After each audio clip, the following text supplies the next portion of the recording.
Here we go. Get out of here. It's where the rubber meets the road right here. Go live. I'm being threatened with prison right now because I have 5 guys that worked for me for 15 years. And they're telling me I either gotta let them go or face imprisonment.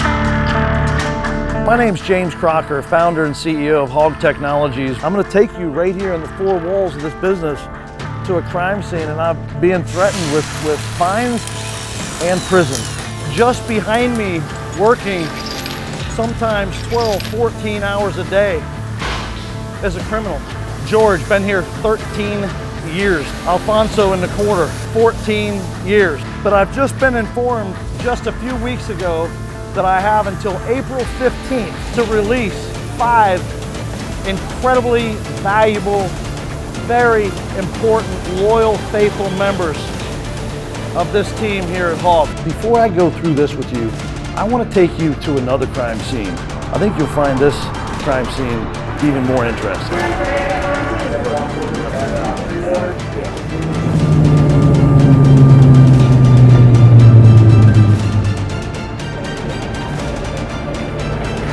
I see the border right here, so off we go.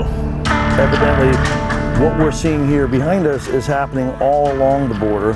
Just in the 20, 30 minutes we've been here, they're met with what is essentially a welcoming committee of paid U.S. Customs and Border Patrol agents. They have no idea who these people are at the border. They are willingly letting these people in.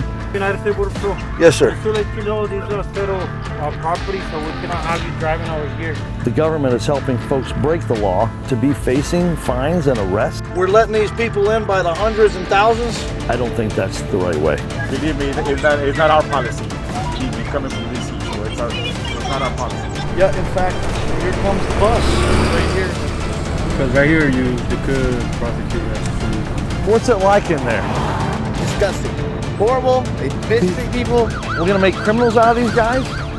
I said, are you gonna deport them? No, we can't lawfully deport them. I have 5 men here that have proven themselves to be very valuable, productive members of society. How is it right? Does it seem right to you that I should be forced to turn them out on the street? And how then should they provide for their families? I asked the ICE officers this, they're like, oh, we don't know, it's not our responsibility. If you find this so completely illogical, would you raise your voice? Would you share this video? Would you say something? Would you take some kind of action? Hopefully we can figure this thing out real soon.